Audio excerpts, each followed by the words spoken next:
I know that. Can we start with the COVID news? Okay, sure. Yeah, we. It's coming from him. What is that?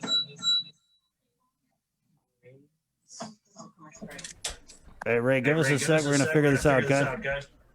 Okay. Thank you. Oh, wait, what'd you do? Oh, that's good. It works. Reboot. I wonder who touched that. Jason. Jason's touching stuff in here. I told him about touching. Just as a rule during COVID, just try not to touch anything. That's my advice to my kids. If we go anywhere, don't touch anything. Mm-hmm. Ray, good morning. So we're good now. Good morning, KUAM. All right, there we go. That's better. Right on. Yeah, it sounds good. Check. 1, 2. Sybilis. All right. Let's go ahead, Ray, if you could just give us an update. I know that you had somebody who had tested positive, I believe, and then you guys disinfected yesterday. Yes, we on Saturday we got the that we had Friday test positive for COVID-19, and immediately we started our internal contact tracing.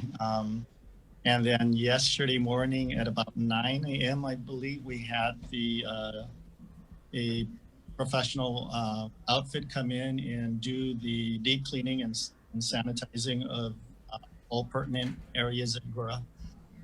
And we've also,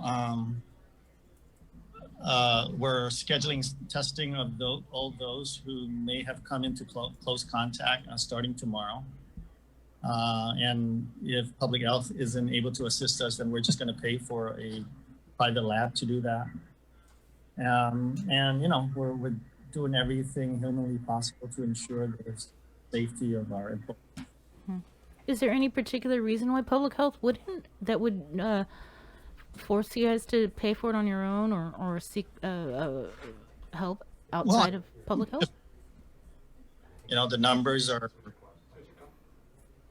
so I'm not going to depend on them until we're not able to assist. We reached out to private labs, so if they're not able to do it immediately, and you know, if any employee was exposed, it would have been Friday. So we're hoping to get the testing done by tomorrow. If we had done it sooner, it might have been too soon. Right. Ray, how'd it feel to go so deep? This is our first positive, right? Yes, it is. Right. But you know, we really have SOPs in place. We early back in March, we actually purchased air purification, and we installed it in traffic areas at GHURA. So basically, what this piece of equipment does is it pulls in air 24 hours a day and it affects the air UV technology, and then pushes it back out. So the air at GHURA in the foyer area, in Section 8, in other high traffic areas, is constantly being treated, disinfected using UV ultraviolet light technology. Mm-hmm. So we've done that dating back to March, and we hope that would help. Unfortunately, we did have an employee that contracted it elsewhere and came to work Friday. My understanding, even after being cleared by a doctor. So we sent him home and had him tested, and he tested positive. So it's unfortunate, but through our contact tracing efforts, we've identified as many as, not everyone had direct contact or close contact, but we've identified as many as 52 who may want to get tested tomorrow. So that's where we are. How many people have been identified as close contacts to that one employee? Maybe about, I would say less than 10. But just for peace of mind, I've made the offer to anyone who feels that they may have just walked through the area or maybe used the restroom, the same restroom. I said, hey, you know, we have COVID funds that we could apply towards this effort. So we'll whoever feels they want to be tested. So that's what we're going to do. This is we're talking about the office in Sinahanya, right? Correct. Okay. But there's a lot of positive news at GHURA if you want to hear about it. Right. I'm course. always down for positive news, even if it's not COVID positive. Yeah. Okay, well, first, no, we're not going under receivership. No, there's no, we're not in trouble with the, we actually I went before the board recently to get their approval to hire a assistant controller and an accountant too. So we're going to be really beefing up our team, our talent at GHURA. Once these folks, they've given their 2 weeks notice to their present employers.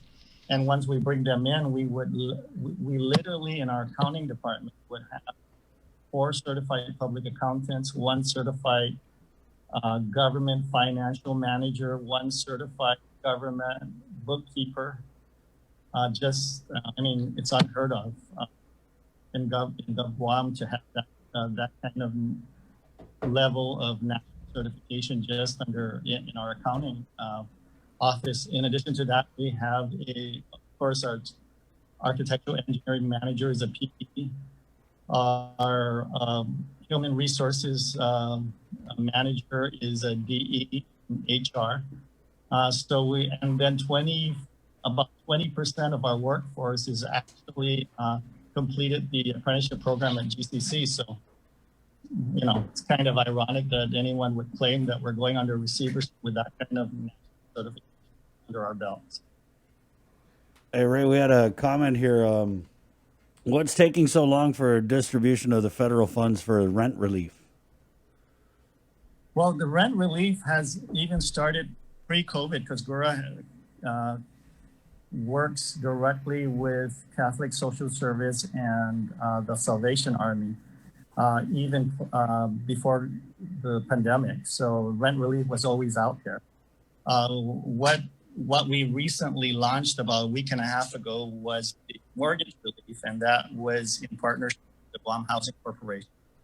My understanding from GHC that over 300 applications have already been picked up. 50 of those, or 50 applications, have been submitted to the to Guam Housing, and of the 50, 15 have already been processed and are now the level of the loan officer for final approval. So yeah, it's moving along. Depending on what we see in terms of numbers, GHURA's well prepared to supplement their funding levels. There's a huge demand for mortgage relief. Right. So this is additional money for separate from the mortgage relief. Receive Act money. And you know what? One of the challenges we face is, and a lot of them are geared towards homelessness and homeless assistance, but you don't have a lot of nonprofits and NGOs out there that are banging on our doors saying we want to do this work, particularly in light of the pandemic. So while we do have a second round, the first round's already committed. While we do have a second and third round of COVID-19 funds. It's GHURA really that's reaching out to the nonprofits and NGOs and saying, hey, you know, let's partner up and let's do this and let's do that. But you know, everyone's afraid of potential exposure, so we can't force them to step up. But there are firms or nonprofits out there that are really doing an outstanding job. I saw here you guys got some other projects you want to catch us up on, Ray? Yeah, I mean, even with the pandemic, there's still ongoing construction. We have the Central Arts Hall in Sinahanya that's continuing. We broke ground back in, I believe, May. And then you have the pneumatic baseball field that we're continuing to work on. There's some challenges with respect to the contractors losing some of their personnel due to COVID, but those projects are moving along. We also have the Inarahan basketball court that we're just waiting for the building permit to be approved, and then we'll proceed with that. And then, the governor put us on the committee to design and build the new Olympic-sized swimming pool. So we're aggressively working on that project. We've been having, we had some communications with the Guam Swimming Federation just last week, and we're hoping to proceed. We have some really great ideas that we want to put forth. And if funding can be identified, because we can't use our funding, if funding can be identified, then certainly we're going to try and build that pool within a year at warp speed. And then as well, we've been assisting the Guam Memorial Hospital with the skilled nursing unit, putting together the application for FEMA. There's a lot going on aside from providing homes to 4,000. Any update on Guma Tranquilidad? Yeah, we recently, we will be issuing, actually, we were scheduled to issue a request for proposal today, but because of the COVID-19 positive at GHURA, we're pushing maybe tomorrow. But we plan to issue a request for proposal to bring solar energy technology to Gumatrang to try and, because, folks tell you we pay. We have to bring in solar voltaics and have the facility generate its own power. And so that's kind of where I'm really excited about that. Once if that's a successful venture, then we're going to push to try and bring solar technology to all of our public housing units. And so that we will just be completely taken off the power grid. Wow. Yeah, Chris, the sign of receivership. What about an update on the Sinahanya Fire Station? The Sinahanya Fire Station, we have the money set aside for this fiscal year, specifically for the AE design work, not for construction. The construction has been pushed back a year, fiscal year primarily because we need the Guam Fire Department to be able to justify the need for this fire station. The challenge we face with the feds is in the previous administration, 2 fire stations were closed. So for us to propose that we want to build a new fire station after closing 2 fire stations in the past, by the way, one that GHURA built is a hard sell. But we're up to it, and we at a minimum will start the design this year. What about this? I saw something about a hearing where GHURA's committing funds to build a charter school.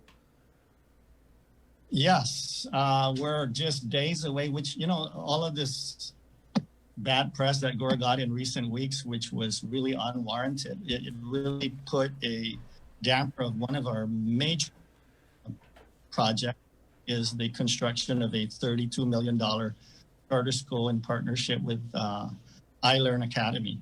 But basically, it's at the level where the Assistant Secretary of HUD just needs to sign off on a approval letter. And GHURA's share of the project would be about $12 million. And if this gets signed in the next few days, we hope to start construction by November of a new charter school, a 900 packs charter school with, an auditorium, gymnasium, all that stuff. Yeah. So Ray, how come we couldn't do something like this for Simon Sanchez?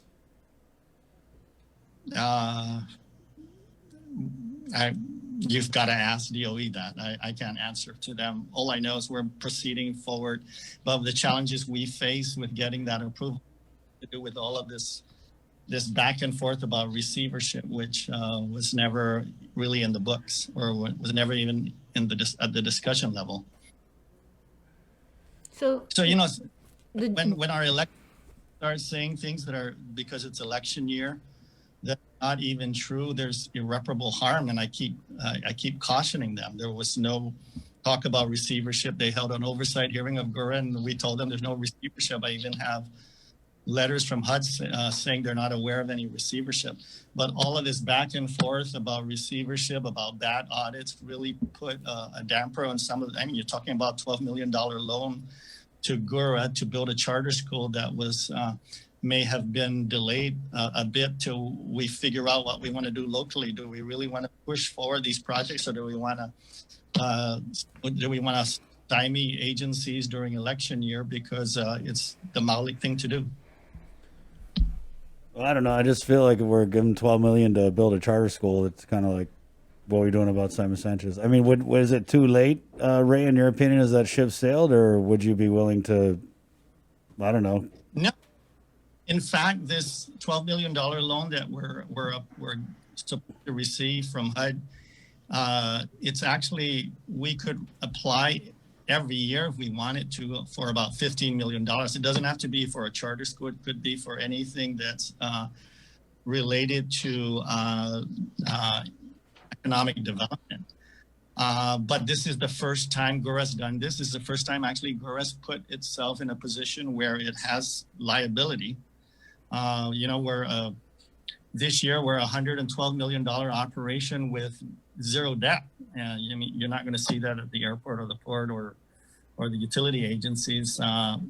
We rival them in terms of the revenues coming in, but we've never actually gone out and borrowed money. This is the first time. So, it's a huge step for GHURA. We've not tried this, and we didn't go to the bond market to do it. It's just a loan guarantee through HUD with interest rates that are below what you would typically get if you went to the bond market. So, but we're not paying that off. It would be the whoever we partner up with. So that's how it kind of works. And I think moving forward, we can build more charters if we wanted to, and we can apply it towards other business ventures if we should desire to.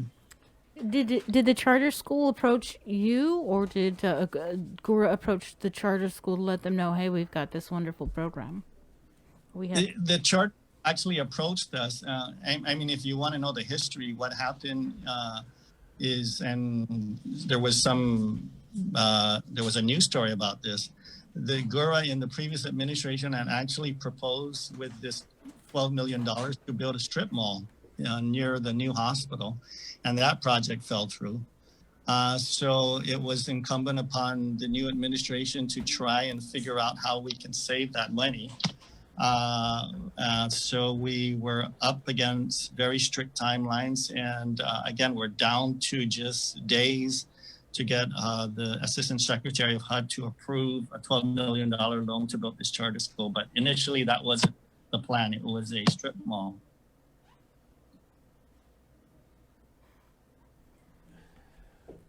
Well, we should call GDOE. Well, yeah, GDOE. How do our public school kids get a hold of you to avail themselves of this great program? Well, GHURA is just partnering up to build it. It's not going to be GHURA, it would be iLearn Academy. So, I don't know the details. I mean, DOE's probably their mouth is probably watering right now. We're like, $12 million? Holy moly. Oh, it's a $2 million project, 32, 34 million, depending on how it pans out. But, if we're successful, if we break ground in November, December, and things go well, then we'll apply immediately thereafter. And we can get, I think, as much as 15 million a year. Is that a commitment, Ray, for Sanchez, or? Yep. My commitment, as long as I have this job, I'm going to keep working every day to try and, improve our quality of life, not just for GHURA families, but for everybody on this island. All right. Is anything else, Ray? No. We're back to work. We had to shut down Section 8 for 1 day so we can do the deep cleaning and sanitizing. But we've done our contact tracing, and we hope, I pray that my employee who tested positive will be okay. Yeah. But aside from that, I think we've done everything humanly possible to ensure everybody's safety. So normal operations today. And can you catch us up on that? We've talked about it a few times. This whole the $80,000 in rent payments that are supposed to be paid back by GHURA. Can you give us a little update on that? And I know it was involving a property. Is it Congressman St. Nicholas's property or how? What's the update? Well, now I can say more about that because my attorneys have officially reached out to his attorney. So he's not going to find out by listening to the link.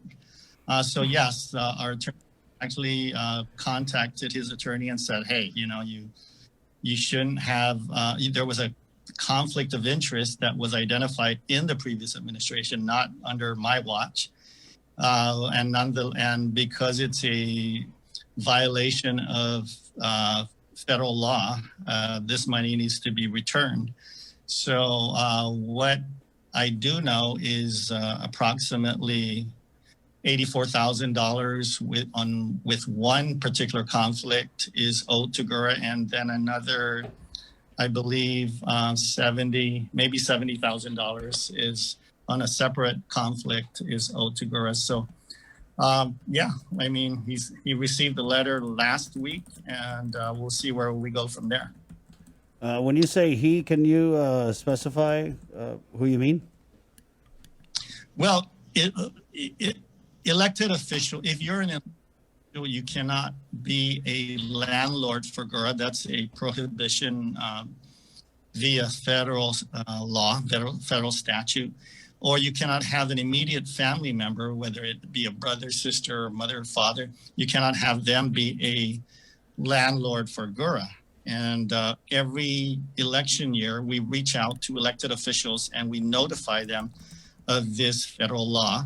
And we ask them to fully disclose if they had a potential conflict. And in this particular case, GHURA was not notified. But if I can just share with you, there's two other elected officials that we're reaching out to this week as well to say, guess what? There was a conflict that you failed to disclose, so you're going to have to pay this back, whether it be you or your sibling or whoever was the landlord, but somebody's got to pay it back. Who are the two other elected officials, Ray? I'm sorry? Who are the two other elected officials? Well, I can't disclose that because I don't know whether they actually received the letter. I just know the congressman received his letter, or at least his attorney. When you say two other elected officials, are you talking about at the legislature? Can you say that? Correct. Okay. Sitting senators. Correct. Republican or Democrat? No, that could be the reason why they held an oversight. I don't know on GHURA. But yeah, this is not limited to just one elected official. It's at least it's the congressman and at least two other senators. Did you receive a response from the congressman? I think we had covered this a few years ago about the disclosure that was supposed to happen. Yeah, again, all of this happened in the previous administration. When I came on board and I was aware of all these conflicts, I immediately terminated these conflicts. So these conflicts do not exist under my watch. It did exist under my predecessor's watch. And so, and these conflicts continued for months, if not years. And that's why the amounts are fairly high. But with one particular, and I won't mention the name, with one particular conflict, I think what's owed to GHURA is about $98,000. So, this didn't happen overnight. This happened over several months, if not longer. But when I came on board and I was made aware, I terminated it. We did not act on trying to recover these costs until the Attorney General opined recently. So, everyone wants to claim there's a political agenda. There isn't. But in recent weeks, the Attorney General opined that somebody needs to pay it back. So, it kind of forced my hand to say, hey, I know it's a political year and you're going to be upset at me. However, it needs to be paid back. And I'm not just going to sit around and wait till after the election because there is a legal opinion from the Attorney General. Wow. Can you send me all that stuff? Uh, well, I'm not sure I can do that because there's potential for litigation. But I said as much as I can. Okay. Thanks, Ray. But but the next time I'll probably be able to say more because we've actually Can we just officially the two other elected officials who have a conflict as landlords, are they Republican or Democrat senators? Or both? Democrats. Democrats. Okay. They're both Democrats. Okay. Female or male? Through process of elimination, people are going to start to figure it out. Not to say anymore. Chris, it sounds like you guys are trying to play like a couple rounds Speaker, of like vice that game. speaker. Guess who? Let's go down the list. It's like, does this person have a mustache? Is Blonde this person, hair? Is this person Brown hair. Chamorro? Can you at least do hot or cold? Hey, we got Democrats. All right, Ray. Blink if it's a male. Blink twice if it's female. Okay. How many blinks was that? That was 3. Now we got a problem. I wasn't ready for 3 blinks. Ray, thanks for coming on and thanks for that info. Okay. Right. You guys stay safe. You too. Stay safe. Okay. Be safe. Keep us posted. 7:27. We got to take a quick break here. And we're back with more of the link. We have Reverend Tax Director Daphne